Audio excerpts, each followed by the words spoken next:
Diyos maray na hapon po tabi sa Indogobos, haligdi sa Shanos Farmhouse. Ngunya na aga kibo ko ning merindalan mi ni Kuya Ed ta nag-spray kaya sa ngunyan sa uma ta darakula na sa mga tanaming paroy. Ngunya nagpupuan ng magkaigo ni mga insekto kaya kaipuhan ng puksaon bago pa magdakol. Igo ako dining hinog na sakba na piggatod sa bago ning tugang ko ni Ate Manin kaya ngunyan iyon gigibuhan ko tanganing igwa kami ning kakanan at tiyan.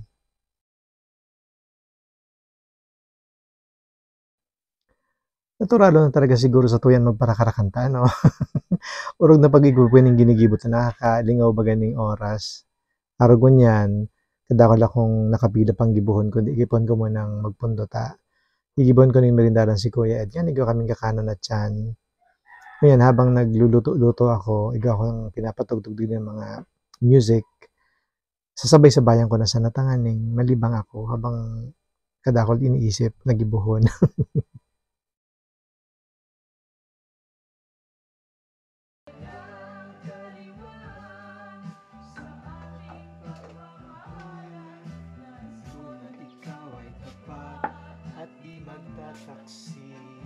Ining kanta na ni Christine Mendoza, si Kato ni kadtong aki pa ko, I remember mga around 10 years old gid ako kadto. Yes, I think 1981 ini nagsikat. Kadtong panahon ang source mi kan music, mga radyo man sana. Tapos pag nadadagoy ni sa radyo, yan, sinasabay-sabayan mi nagkaturo mi mga lyrics kanita. Kadto baga mga AM band, ano, paurot man sana ang mga OPM. Tapos, kitong nagbiribinatilyo na ako, may mga baylihan digdiyo sa muya. So, ngunyan, so mga OPM man sana na kantaan pinapatugtog sa baylihan. Kaya urog na naging ito bagang sikat ang mga kanta kadto sa mga baryo. Magayonon ining kanta na niyo ay. Intro pa sana maurag na ano. Ini itong kanta ni Didi Treyes ano na nagsikat kan I think 1976. Ini itong Bakit Ako Mahihiya. Magayon naman sa ining kantang ini ano, ini permi ko nadadog sa mga amateur singing contest. Sa radyo man sana yan nadadangog ta. Kadto kaya mga transistor radio sa mga radio programs ning sarong istasyon, igawin mga programa. Tapos inahali itong amateur singing contest. Saro man sa mga lalaking singers na may magayon na boses, ini si Roel Cortez. Ining kanta niya na Sa Mata Makikita, saro sa mga nagsirikat na kanta niya. Kaya ba katong Napakasakit Kuya Eddie, Baleleng, ano pa. Nasa kadakol pa, I think nagsikat sa mga around 80s din, no? Ini si Richard Reynoso talaga, ano, malamyos ang sayan boses.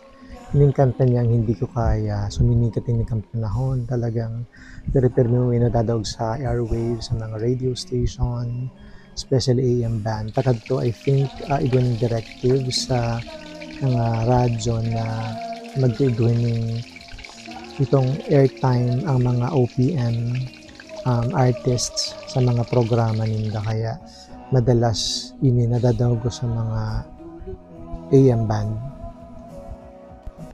Tapos ini si Manay Christie. So talaga ini sa mga baylihan, no?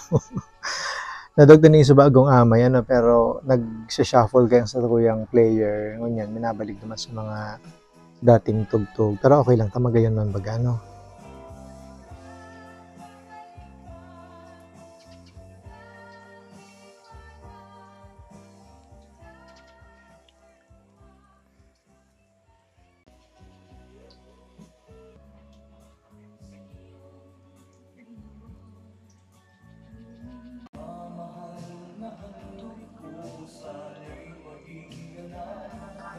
Ini man kantang ini, ang singer ka ni si Randy Santiago. Kadakol din siyang magagaya na kanta kang panahon niya. Kaya magayon din sabay-sabay ng sa iyang kanta, no?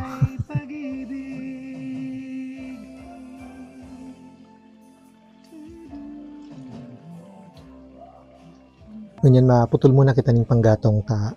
Naglulugyan ang kalayo ka niyong bigluluto ko.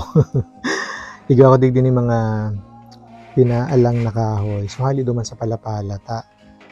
medyo nagabok na kaya, bago pa magbagsak, kaya hinali ko na, tangan hindi makadiskuido. Tapos na rin naman si Kuya Ed mag-spray, kaya rin dala na kami ngunyan. Mientras sa pigahalat ko magkulo sa tubig, tanganing makapagkape si Kuya Ed, gudguton ko muna ini yung mga panggatong. Tanganing sa na hapon, dahil akong problema sa igagatong ko.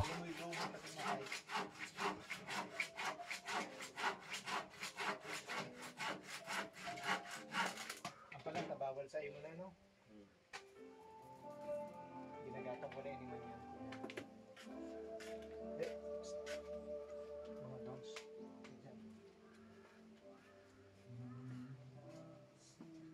Kahoy ka na naluto. Liyo Kuya, ganda ba ka? Di pa mismo nag-display sa akin kung saan may tao.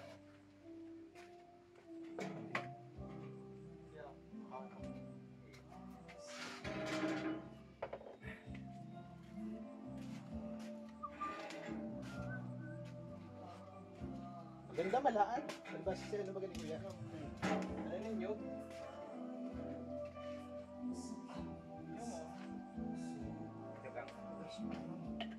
Tigil na lang tagal. Ikit na lang. Karoon na ni Pusot. Maugma ako na magkakaistoryahan garari kami ni Kuya Ed. Medyo haloy na din kami kanina nagkakaistoryahan ay. I think so huriming ibanan kani duman sa kubo ni Junjun, duman sa bundok. Haloy na to, mga garo tulong simana na din halos. Kaya ang yan, magkakaistoryahan gararay kami. Si Kuya dan sa mong ever trusted farmer na nag-aataman kani yung umahanan ni haloy ni nag-uma si Kuya Ed, taon na talaga halos binatili pa lang siya kadto kay riba na siya ni papa niya sa pag-uma, kaya pag-abot man sa husay, sa galing, pag-abot sa pagtatanom, garantisado na talaga ini. Kaya itong duwang nakaaging ani ni magayon na so na harvest din para ibibiyo sa uma. Masingan ni sadit-sadit sa nansakop. Itong sulit na marayso naging produkto kan paroy. Kaya maugmahon kami na si Kuya dan sa moyang kay ribaligyo sa uma. Garo ko na mato ang tugang baga si Kuya ano mabuoton kining maray dahil nagpaparagirong. Pero ngunyan nakakaistorya ko ni masaloy-aloy. Naging mas madaldal na rin si Kuya. Siguro sa kaloyan na nag-iibanan kami.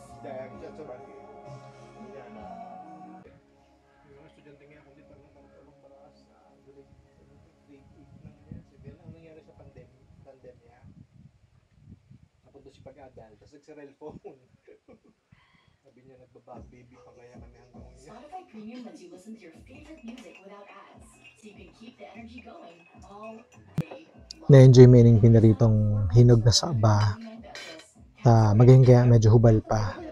Kaya pag pinarito ba ito medyo makunat sa yung texture, masiramon siya. Tapos may mainit na kape, ay ayos talagang sa mo yung merindalan. Mas nagsisiram pa yan pag singiristoryahan baga ano, tapos mapresko, maduros, tigdi sa muya. Kaya talaga nakaka-relax ang atmospheric day sa umahanan. Ano? So, ninungon, tranquiluhan na mari ang lugar. Halos, mga ibang madadag na ribok, kundi mga huli ng gamgam. Ribok ng manok, batok ng ido. Tapos minsan pag arog ken may maaging amigo baga ano, susuryawan mo, tangan bation, arog kayan. Kaya di sa lugar may para sa Kuya, maugmahon istaran. Itong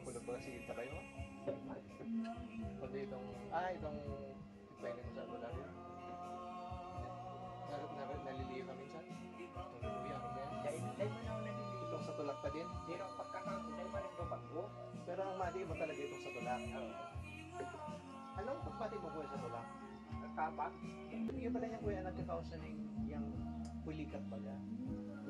Kadahol kami na pag-istoryahan ni Kuya Ed sa halipot na minutong nag-ulay-ulay kami. Ano? Pag-istoryahan mo itong mga tanom ng pinya, kung na rin na anihon, kung na rin ang next na pag-spray di sa uma.